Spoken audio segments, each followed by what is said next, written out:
Today we're going to learn how to research stocks and to determine what stock you would like to buy. Rule number 2 of investing is do your homework. You need to understand the company stock that you're going to be buying. One place you could go to is Yahoo Finance, and you could look at the stock, and you'll see here that the ticker symbol is displayed next to the stock name, along with the current stock price that it's trading at. Next to the stock price, it gives you the percent increase or decrease from yesterday compared to the prior day, and also how much in dollars or cents it has gone up or down. Apple, in this example, has gone down 82 cents a share, or 7.73% from the previous day. You could also determine what stock exchange the stock is traded at. Apple's traded on NASDAQ. We've learned about NASDAQ and the New York Stock Exchange and the differences. New York Stock Exchange is a physical building where people conduct trades. You could visit the New York Stock Exchange. A lot of large cap stocks are listed on the exchange, and it's one of the most prestigious exchanges in the world. The NASDAQ exchange, on the other hand, is a virtual exchange. You can't go visit the floor of the NASDAQ like you could on the New York Stock Exchange. And it's more of small cap and tech stocks. There are many more companies listed on the NASDAQ over the New York Stock Exchange. Some of the things you should be concerned about when picking a stock are listed here in the summary.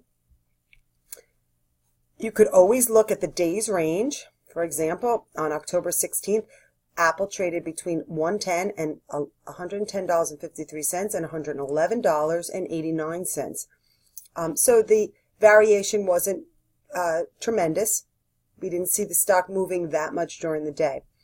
It also gives you, at a quick glance, the 52-week range of a stock. In the last year, Apple has traded from a low of $92 to a high of $134 a share. Volume. You could see how many shares exchanged hands in a given day. 39 million shares exchanged hands. Apple is a very frequently traded stock. EPS, earnings per share, is an important indicator to look at to regard the health of a company. It measures the company's profitability. They take the earnings of the company and they divide it by the number of shares, because we know a share represents ownership in a company. So if you own a share, how much of the earnings is your portion? And that's what EPS does for you. So each share of Apple stock equates to $8.65 of earnings of the company for the prior period, prior year's earnings. In addition, we know dividends is another way to earn money on stock. You could hope for increased value on your purchase price to get a capital gain. But another way to have a return on your investment is to use the dividend and yield numbers.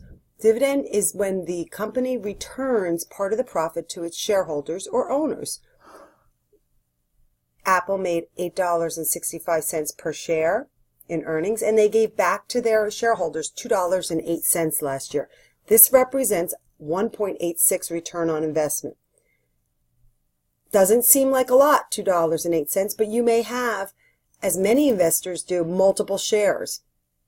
Also, 1.86% is higher than the interest rate you could currently get in a savings account at a bank, which is hovering around 1%. The stock price graph.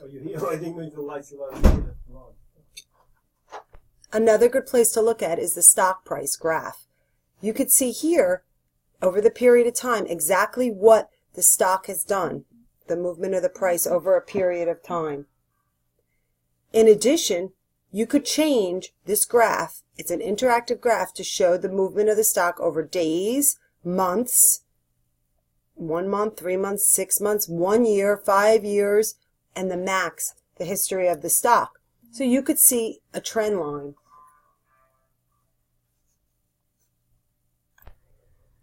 And remember, Rule number 3 in investment: past performance does not guarantee future results. Just because a company did poorly or well in the past is not necessarily an indicator of what the future of this company is.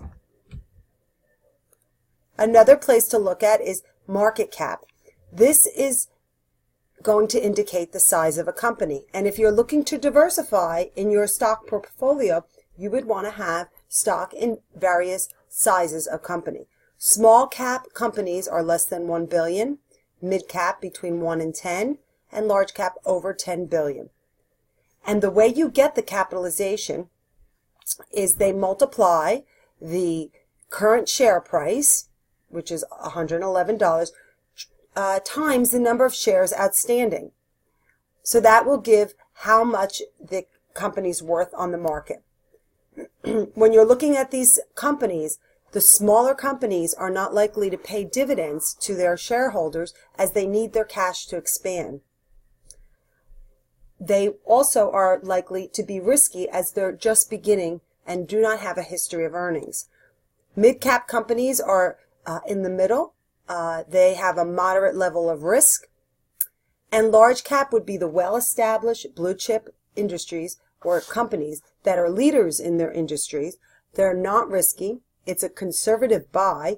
They are likely to pay dividends and have been paying dividends over the long term. These companies, while they may not lose value in stock, you would not expect to see have large, very large capital gains in this area. Lastly, I'd like to talk about beta. They calculate a beta here, and beta basically means how the stock performs in comparable to the overall market. It's an indicator of risk. Is it moving with the market? When the stock market goes down, does Apple go down? If it's close to 1, it's basically equally as risky as market. So if there's changes in the economy that are going to affect the stock market, like changes in interest rates, you would expect the stock market to go down, and a company that has a beta of 1, it's going to go down along with the stock market. A beta of greater than 1 means that the stock is riskier. It's going to react more dramatically to different news than the actual market. And then a beta of less than 1 is less risky. They're more of the utilities and things that really aren't going to fluctuate depending on economic news. Price earning ratio may be the most important thing we'll talk about. What this is the share price of $111 for Apple divided by their EPS, or their earnings per share. And it's telling you how many times multiple of earnings is this stock trading at.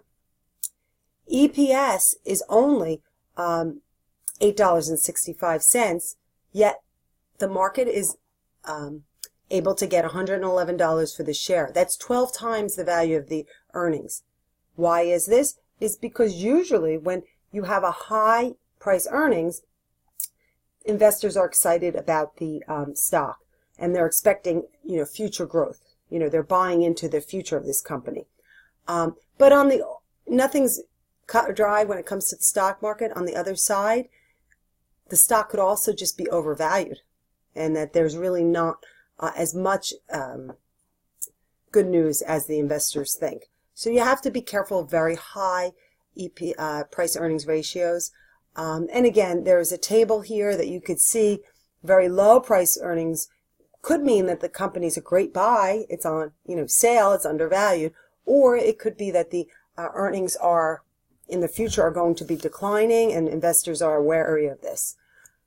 So price earnings ratio is important to look at, but it's especially important to look at in conjunction with other companies in its industry, because certain industries run higher price earning ratios than others. So when you're comparing the price earnings ratio for a technology company, you should be looking at another technology company's price earnings ratio and to see where it is in relation to its competitors.